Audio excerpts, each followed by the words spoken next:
Good so far to me.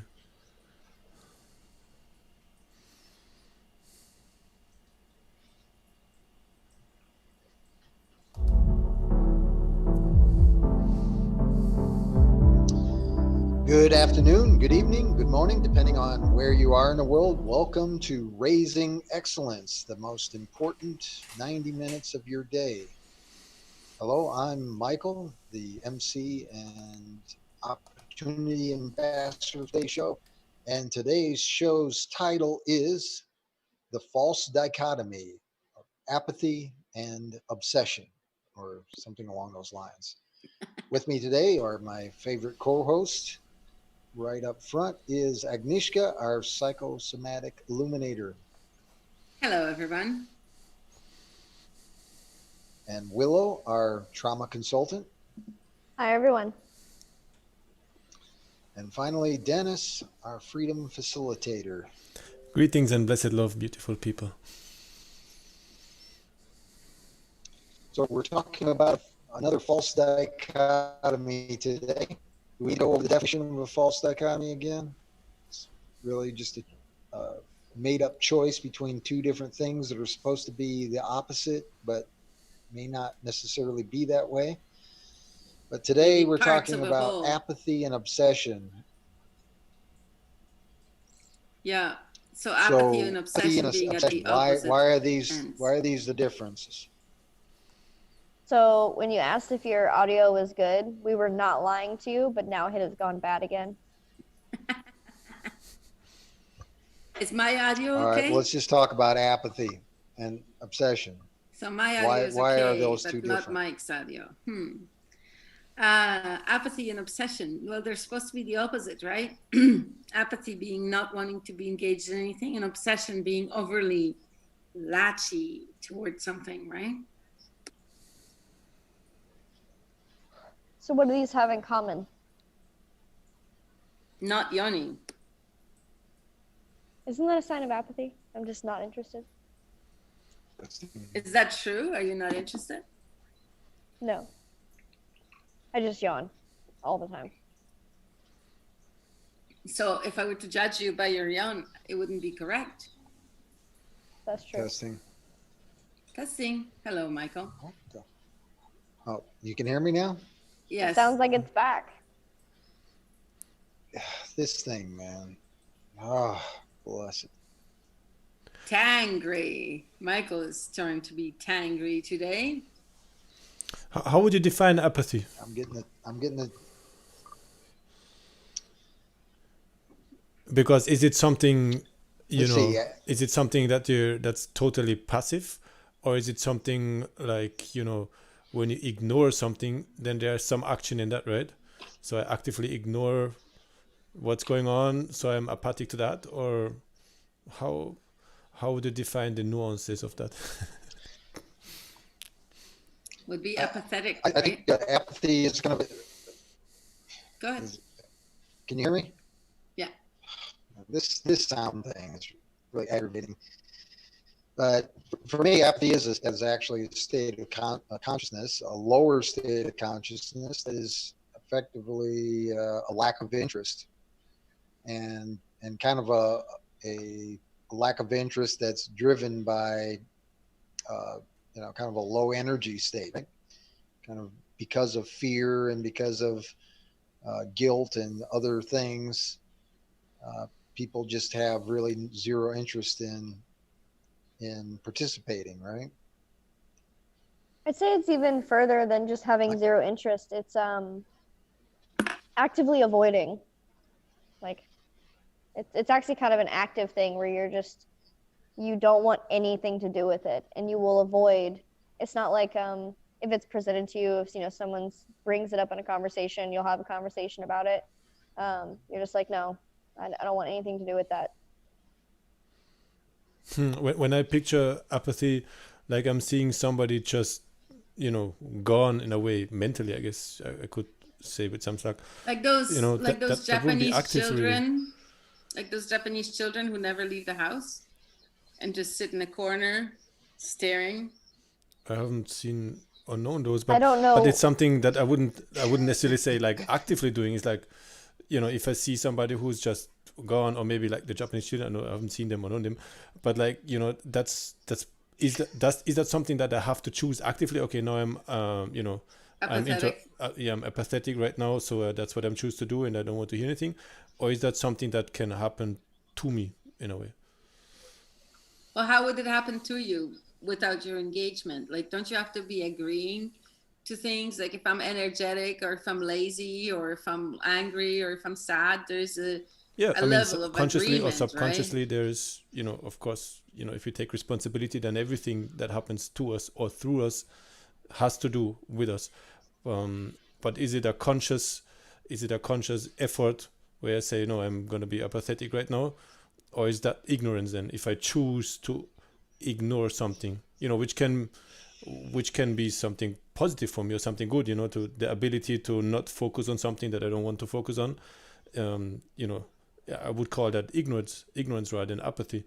But apathy is, to me, at least that was my association, is something that's not, something that I consciously choose. Okay, I'm going to be apathetic right now, whatever.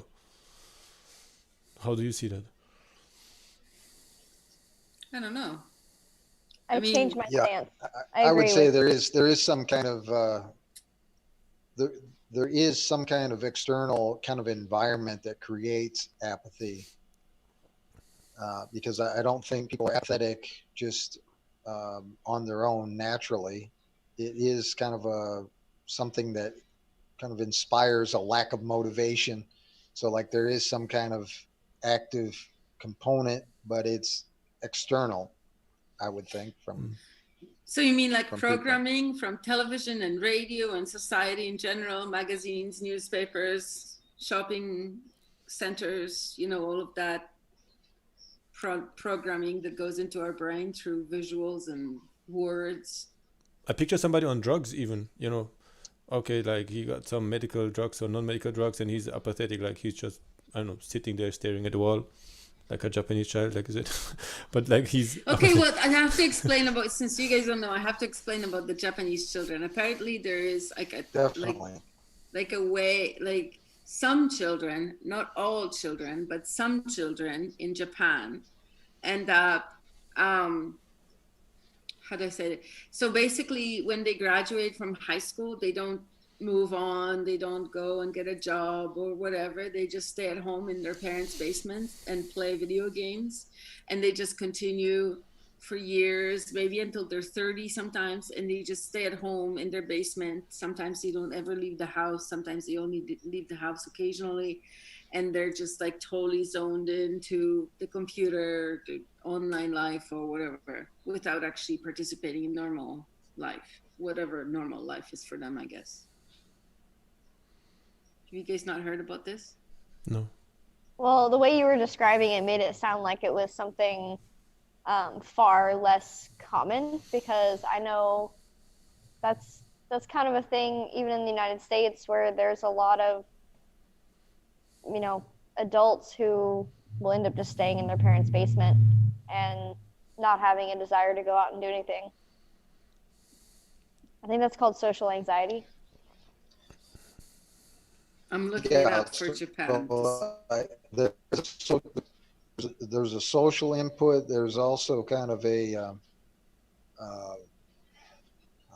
what is the? Okay, I looked it up. I wouldn't really define that as apathy. Like apathy for me is something general. It's like I'm not apathetic, of like going outside or engaging in the real world, because if you would look at them, they would not be apathetic in terms of playing computer games and engaging, with their online friends. So apathetic for me is something that's general, like, okay, I can't reach to him for some, or to her for some kind of reason, but it's not something, okay, I choose to be apathetic in terms of, I don't know, talking to Mike right now, but not talking to Agnieszka. So apathetic, I saw it as something that's like, a general state of apathy, like, can't, don't want to talk, don't want to interact, don't want to, do anything at all. So I looked it up because I had to look it up, and it's a thing, right? And it's even been a thing since 2004 or before, because there is a Japanese film about it and a Korean film about it from 2008. So it's a thing. But it's called hikikomori. And it means pulling inward and being confined. And it's a social withdrawal syndrome. And apparently these individuals withdraw from society more and more, become alone and do stuff alone and favor indoor activities and don't want to do much with other people. Estimates suggest almost that like a phobia. 500,000, yeah, maybe. Almost like a Estimates lockdown. You're not supposed to say that. Sorry, I mean We can't use the forbidden words. Open up. Yeah, sit down, world. So yes, modern day hermits. And so what it says that 500,000 of Japanese youths are have become social recluses, as well as more than 500,000 middle-aged individuals. So it's significant. I mean, if 373 deaths are significant, then this is definitely significant, comparing statistics. Well, I think in general, apathy results from kind of bullshit factor, where the more things are unusually skewed towards a particular outcome, a lot of people that aren't interested in that outcome are led towards it, right? So I think it's a result of kind of a external environment, kind of a hierarchical environment where there's a particular outcome that's being created. I don't want to say the thing that's going on right now, but that's only prime examples.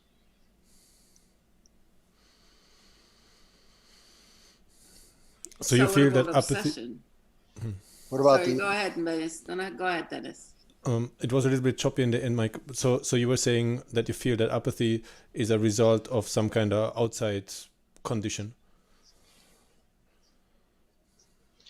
Well, I think it can be. I don't necessarily think it always is, but in many cases, it's that environment is created that really creates a feeling of apathy in people because it's something that they're not interested in, or it aggravates them, or something along those lines.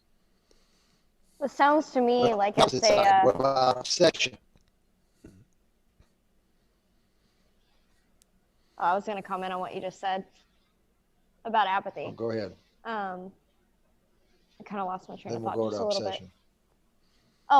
bit. It sounds like what you're describing is that apathy is a reaction to an external source, or maybe not even an external source, but something that, it would have to be an external source because it's coming from somewhere not in you. It's really hard to feel apathetic towards yourself. You can feel a lot of things, but you usually don't. I mean, unless you're in a deep depression, but even that can be a response to an external source. So it does sound to me like apathy is one of those reactionary emotions. Would you classify it as an emotion? Yeah, I think it is an emotion, yeah. So is it then a protective measure that's been taken? Protective from what? Could very well be, yeah. I know when I see it in the form of like depression, just the general, we label it as depression for lack of a better word, but apathy actually is a better description for how you feel in a trauma response. I have definitely seen that be a protective measure when everything else, when you become overwhelmed so easily and your nervous system can be kicked into high gear so quickly. Apathy and depression is one of the safer ways to protect yourself from that. Shout out to Heather. She's telling us hello, and said she jumped in a well. Hello, Heather. Thanks for Heather. being with us. According to Helpline, apathy is a lack of interest in life activities or interactions with others. It can affect your ability to keep a job, maintain a relationship, or enjoy. Wow. Everybody experiences We heard apathy. Michael, That's is there anything you can do about your computer, because it's like really breaking up? it was doing okay, and then it got like really bad at the end. And it seems to be that way where you start out and it's fine, and then it gets worse, and then we can't hear you. It sounds like perfect Japanese too. Yes, it does. It does sound like Japanese. It's true. Maybe some of the stuff here is manufactured in Japan. Let me look.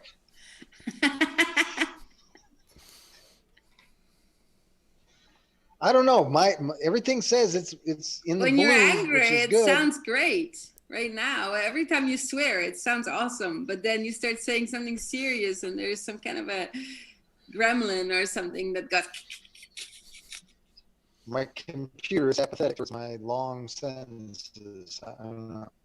Yeah, it is, obviously. You have to stay angry. You have to get angry at the machines. Get angry at the apathy. Get angry at the state of the world. No, don't. Go down, my CPU. Well, that See, is it's working fine now. So anger, if anger on the emotional scale, is certainly above apathy.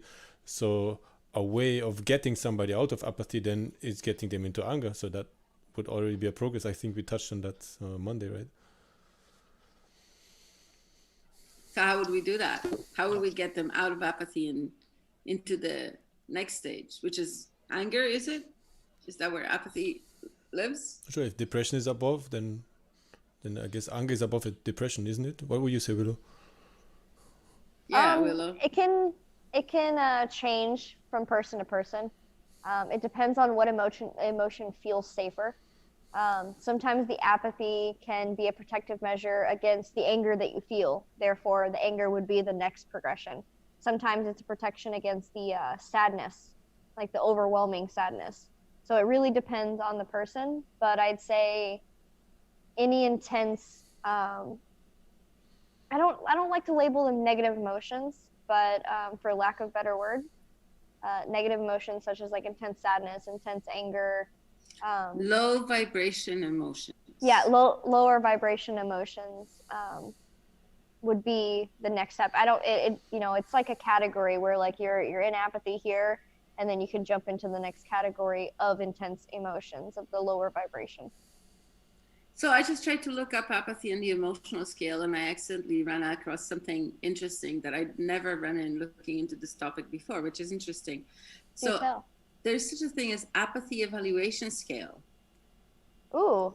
It was created by somebody named Marin, I don't know if it's a woman or a man, in 1991, as a method of measuring apathy resulting from brain-related pathology. He, I guess it's a man, defines defines apathy as lack of motivation to not attributable to diminished level of consciousness, cognitive impairment, or emotional distress. It's a whole other type of apathy. So that's interesting that they're splitting it up into these like subcategories, right? That makes sense though, because then that apathy that might result out of prolonged stress or so, that's then a protective measure, right? So the apathy is protecting yourself from additional stress because you're running close to the edge basically. And that's interesting that there's different different forms of apathy. And I think the one you related, which was the clinical one, if there's brain damage, for instance, that's what I'm getting out of what you just read, which is a whole different layer to it. It's a different kind of trauma. I mean, no matter how much I try, I can't find apathy on the emotional guidance scale, but I found despair and powerlessness. And what's the difference between apathy and powerlessness exactly? Powerlessness evokes a fear response. Apathy does not. Yeah, David Hawkins' map of consciousness that goes from 0 to 1,000. Apathy is 50. The motion for apathy is despair. and the life view is hopeless. Did I come so out it all is right? based in fear. Yeah, you did, actually, miraculously. So it is based in fear then. Hopeless. Well, fear would be 100 on Dave Hawkins' map of consciousness scale. Grief would be 75, apathy 50, guilt 30, shame 20, and dead would be 0. The two before dead broke up. What was before dead? Guilt and shame are the two lower states of consciousness, the two lowest states of consciousness. And this was based on a survey that was done with I think muscle tension and different states of consciousness and how those were monitored. That's cool. Or how much reaction or tension you got in your muscles, or something along skin tension. That's awesome. I think all of those emotions that you just described, I think they're all based in fear. So in my personal opinion, I would replace the number, like the 100, with terror, because that is it's a fear, but it is a very obvious, like you are afraid, you are in terror. But no, you're going in the wrong direction. 0 would be then just, or 1 would be just above death, terror. Because 100 would be more towards happiness. No, on the one that he was just talking, well, he said that 100 was fear. And I would replace that with terror, because all of those other emotions are based in fear, just different fears of different things. Like shame is a fear that you can't change. Guilt is a fear that you did something wrong. But you also have a positive emotion. You wouldn't feel guilty if you don't have the option to change something. That's why shame is below that. Yeah. Well, there's the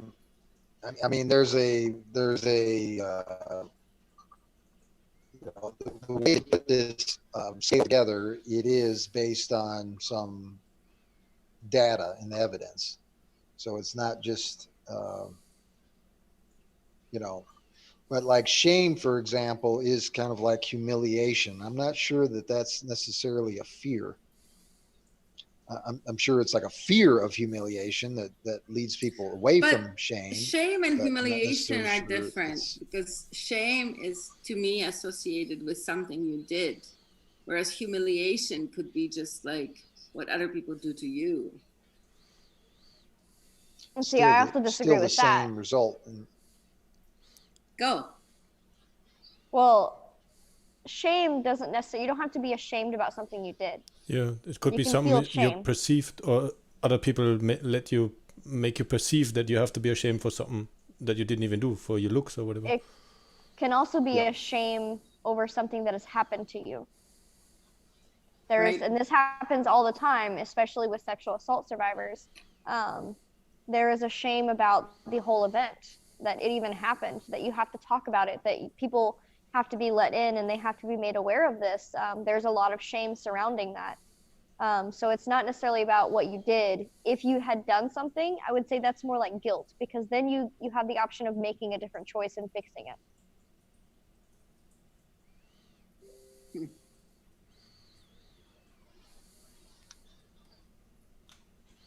Let's talk a little bit about obsession, because I would think that obsession is actually related to desire, which is also another negative state of consciousness. It's in 125 on David Hawkins' scale, so not much better than fear. I believe that obsession is a fear of inaction.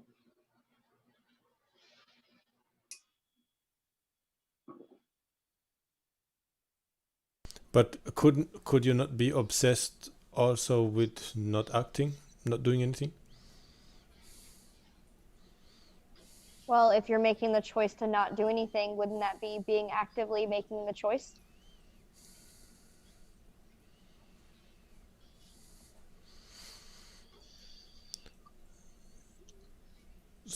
Well, let's talk about the dichotomy here.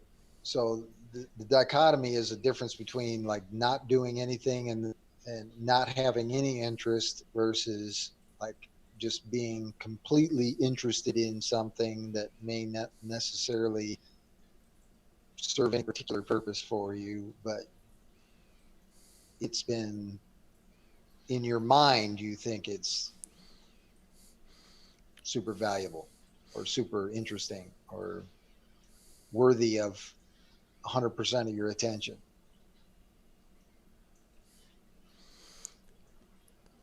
Hold the thought a second. Live there, can you hear me? There's James is joining us for the first time. Greetings, James. He's saying hello. Hi, James. And Heather was adding to the conversation. First, she was saying that you look really cute today, Willow. And then regarding the shame, she said the shame that comes with sex when parents treat it as a taboo or a disgusting thing. Yeah, she was adding that on. Well, thank you for that lovely compliment. I like being told I'm cute. But yeah, she is correct. I was actually just thinking about like what kind of things do we feel obsessed about, and she's hitting the nail on the head that there with what kind of things do you feel ashamed about, and that has been something that I have known many people, including myself, where sex is something that you don't talk about. It's not something to talk about, and if you talk about it, or you're if it's brought up in the conversation at all, it's shameful. Like your shame is induced from that point. And is that because of like where are you from? Alabama, Kentucky? What was it Louisiana. Again? Louisiana. So is it because it's one of those all the same southern states? It's one of those southern states that have a very strict rules about sex, right? It's a religious thing mostly, which a lot of the southern states are. I mean, it's called the Bible Belt for Southern Baptists specifically. So obsession for me, that's a thing of the mind, right? I feel I would define that as that's when your mind takes over. You're obsessed with something, with an idea or with an activity, and although you would want to, you cannot get rid of it. Like it took over your mind. It's a repetitive thing, and you can't get it out of your mind. It's something that you become a captive of, so to say. Well, that's like an amygdala hijack. Do you guys know what an amygdala hijack is? Yes, but our audience may not know, so go ahead. Well, the boys look a little confused, so I'm not sure. Maybe they don't know. You mentioned it before. So amygdala is part of your brain, just above your occipital lobe there, right? And its role is to protect you from danger, right? So when you notice something like that was previously dangerous, like especially like, for example, Willow's clients, right? Rape survivors or whatever. If they see somebody, like say the rapist had like an orange shirt, right? And then they see somebody with an orange shirt, they could get triggered, right? So that triggering, that's your amygdala going, warning, because it's making a wrongful association in this point. Orange shirt means bad, right?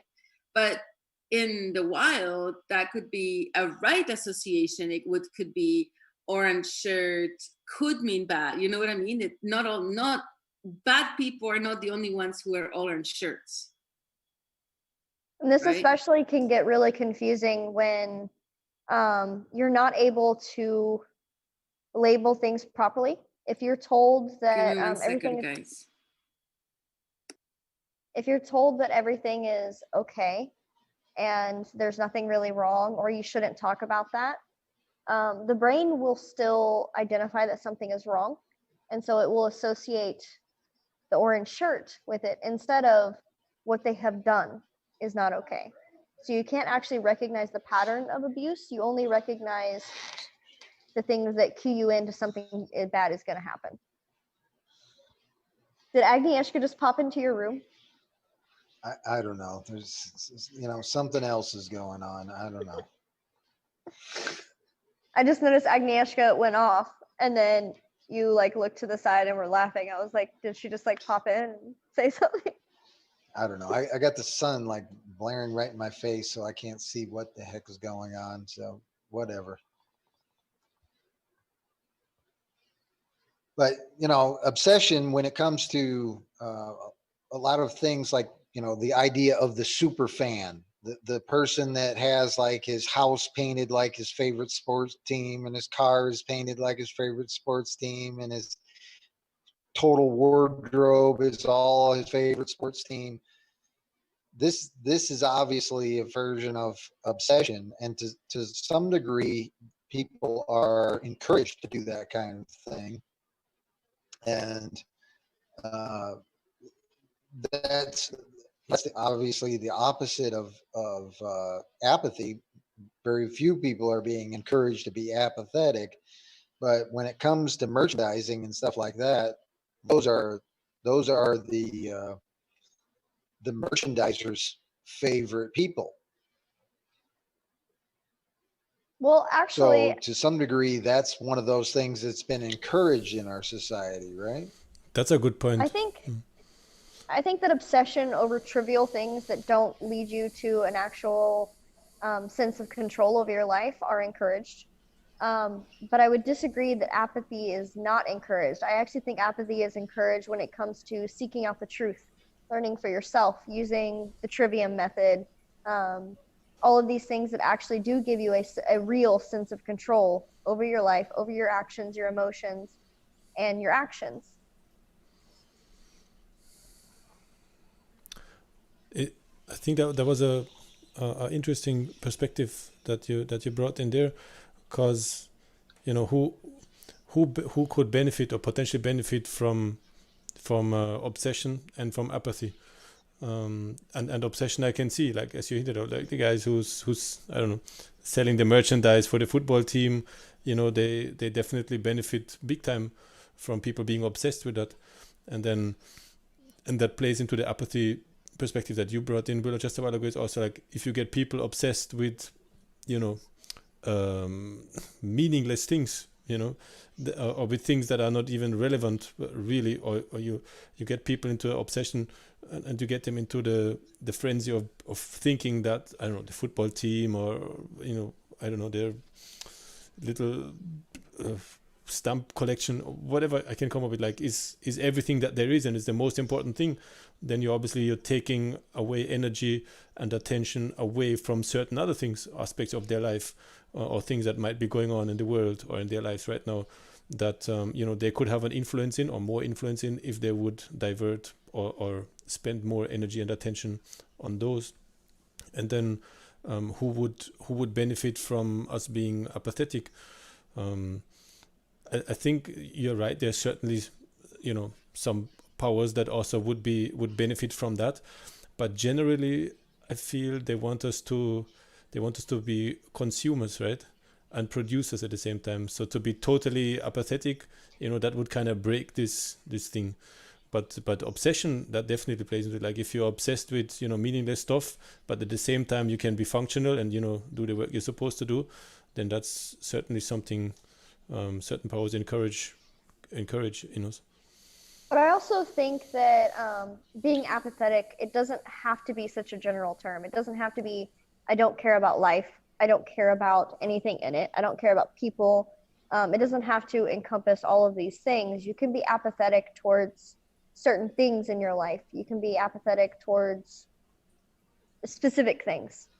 And then you can be obsessed about others, where it's not just a one, or, what's the word, or the phrase, it's not an all or nothing.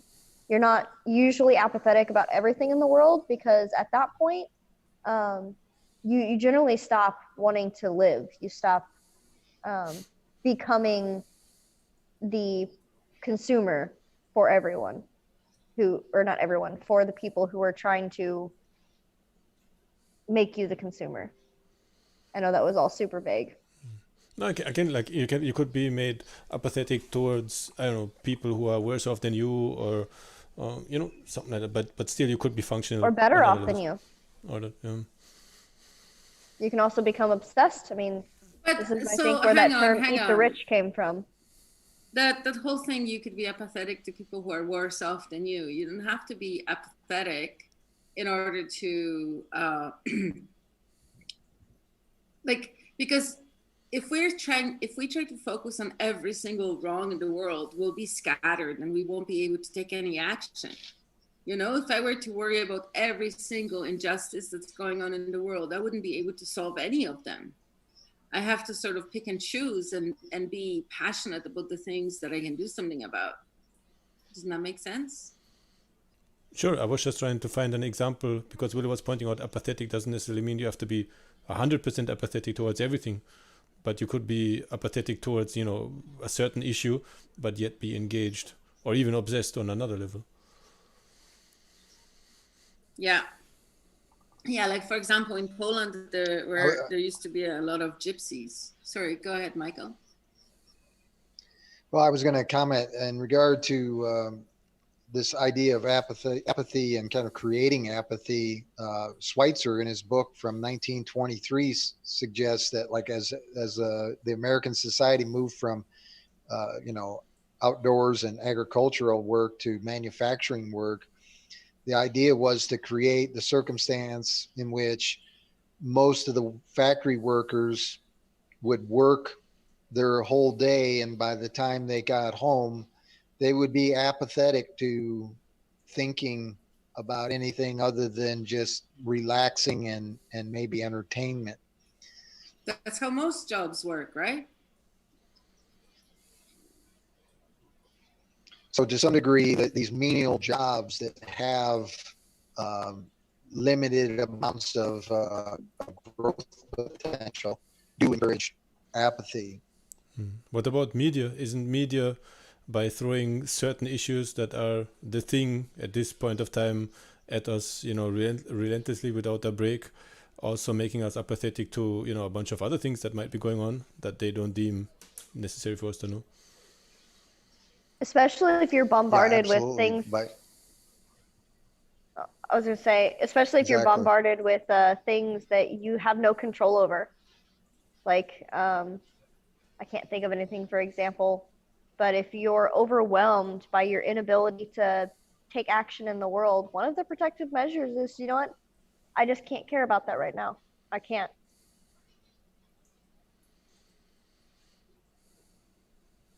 Agreed. Oh, it said our stream has just had some issues. It showed us offline for a second, and now it's like going 3 dots. I don't know what that means. Buffering. Anybody listening, James, we apologize for the technical difficulties. James had an input there, which I'm just seeing. Awesome. He was saying, he was writing, my understanding of joy is that my understanding, or in my understanding, I think it means joy is experienced in the moment. Desire arises when we want to have that experience again. And then fear arises from the thought of how we may or may not have the experience again. That's a very profound way of thinking of it. I like that. Can you read that again, Dennis? In my understanding, joy is experienced in the moment.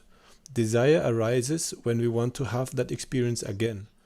And then fear arises from the thought of how we may or may not have experience again. So it's all about joy, all of it. The whole life is about joy. What do you think? Let's just have joy. Well, it's not about joy, like specifically or only. That's the end goal, is to live a joyous life in the present, and then all of these other emotions kind of stem from that. Yeah, and if you're not in the present, how can you experience joy? Because if you're in the past or in the future, then you're or in worry or in sorrow. So yeah, those were some profound words. Thank you, James. Thank you, James. And Heather is adding, just shared something on Facebook that hit on these things a bit today about not caring about certain happenings in the world and altruism and such. Thank you, Heather. Thank you, Heather. I'm going to have to find that post and like it, I'm sure. Go ahead, Mike. So to some degree, as far as kind of an entrepreneurial point of view, apathy is something that lacks interest, where obsession is something that has a great deal of interest. But is that, are both of those potentially created? Because again, it's like obsession is one in which the media puts a lot of attention on it, and the other is where the media may not put any attention on it, and so people's attention is being directed to certain things to either take action or not take action. And to me, these are kind of our own human reactions to things that may not be in our best interest, right? Yeah. The last bit a little broke up, but I was with you until then. What I heard was these might be reactions to things that we might be engaging with or interested in. Well, somebody else is steering us towards or away from. You mean like in a supermarket, right? When you walk in and there are specific things to force you, or not force you, to suggest to you to buy them, like, the end caps of each aisle and the first fruit, like, how they put the strawberries and the berries right at the beginning of the fruit aisle, so you're like got the most expensive fruit right in your face. What always gets me is when you walk up to the cash register, there's all of that stuff, that last minute stuff, like the lighters and the battery packs for your phone, all of the kids things, like the Pokemon cards and the candy and all these things. They're definitely pushing a agenda there, where it's like, I know that these are the last minute things. It's a dual agenda, because on one hand they're trying to get the children to force their parents to buy the stuff, but on the other hand they're training children to be good consumers and really react to that, right? Because if you've reacted to that and cash register extravaganza as a child, you're more likely to keep reacting to it as an adult. It's also training parents, because who wants to have that argument with their child at the cash register? Unless you just never ever give them any, so then you never have an argument. I mean, even still, then you're going to have, at least on some occasions, you're going to have some upset. Like, you're going to have some children who are very upset because they're not getting what they want, which is a normal thing for children to go through. But it also puts the pressure on parents to, instead of having that conversation about those very intense emotions that this child is feeling in private, where they can think clearly, they're put on the spot in front of everyone as they're checking out with a whole line of people behind them. It puts the pressure on the parents to very quickly end this conversation. Either buy it for them or tell them no and get them out of there before they start yelling. Or do something about it when they start yelling, instead of patiently having a conversation and going through those deep emotions. I feel what apathy and obsession do have in common is that they both are conditions of the mind, and they both are taking you away from the moment and from being right here, right now. I'd say that, like, apathy is a way of avoiding the present situation by, I'm not really sure, just by not being present. And obsession is about the future. Like, how do I fix this? How do I take some action to make this, to change the world around me? It's about reliving moments and experiences from the past, right? Like the guy who's collecting the football team stuff is like, he has an association that he made with that stuff in the past, so he wants to relive that high and keep himself in that good feeling. All right, I've got another example, and we talked a little bit about it at the beginning, like the taboo of sex and the idea of, the kind of the apathetic when it comes to discussing sex, and, especially in some groups and societies and so forth. But on the other side is that obsession, where there's porn and there's all kinds of things, and that there again is kind of this like dichotomy that's created, but it really doesn't. It really takes people away from the real issue. It either says, "Oh, don't talk about it; it's taboo," and everything. It's somewhere in the closet in the background. And then the other one is let me get like right in the middle of it. And then there's all this, to some degree perverse behavior. But in either case, it's really taking away from the natural beauty and benefits that are natural. Like so the vitamin B to some degree, it is sun? like skewing. Well, that too, yeah, but it's skewing people's understanding to the extremes rather than what is the natural version. So like in the false dichotomy of obsession and apathy, you're really steering people towards the extremes of what it is about their beliefs about this thing, and really obscuring that, right? Yeah, absolutely. And it's playing. I like that you mentioned that it's playing on the natural desire, which is a biological process, and a spiritual process as well. So these things, like the phrase that comes to mind is "all things in moderation are good," and that is the middle ground for this false dichotomy that I think, where it's like you either think that this is a bad situation that you don't need to have any part in, and you like force yourself to not care about it or pretend like you don't care and adjust your energy to go somewhere else, or you become obsessed with it and you force all of your energy to go onto it, and both are very, very unhealthy.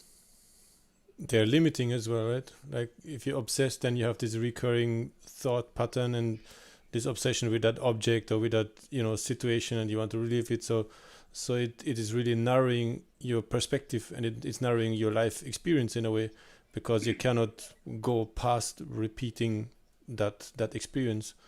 And then in and apathy the same way, it limits your experience really, because that that picture I have of somebody sitting there in apathy, just being seemingly disengaged with everything that's going on around. That is a withdrawal also from the world or from the reality as we perceive it. So that is maybe in terms of apathy, that would be a not wanting to interact in the world, which it seems that we came here to interact as well, but then also is a choice. So then a question that came up, that came to me a while ago was, so what if somebody is actually sitting in non-action, is not acting in the real world, but still is in the moment, is like fully aware and attentive, and is consciously just centered in beingness? Because that for me would be the exact contrary of apathy. Yet by just looking from the outside, you might not even you might not see a difference, but there's all the difference that there can be. That's very interesting. What is the weakness that people are being taken advantage of then within their own character, that comes out as the result of kind of the conditioning that is taken, the condition that's taking advantage of their natural, like in the case of obsession, they're being taken advantage of. But what is it what is that weakness that's being exploited? I think the weakness that's being exploited here is we all desire to take action and control our lives. Even down to our biological functions are meant to take action and control what goes on around us, and so we can navigate the world. And there are many people who don't have the ability to adequately control their lives. And on a subconscious level, they're aware of it. That's why they either become apathetic, so that they don't, this is like kind of where nihilism comes into play, where it's like, I don't have any control over anything. Everything that happens to me, there's nothing I can do to stop it, and nothing is my fault.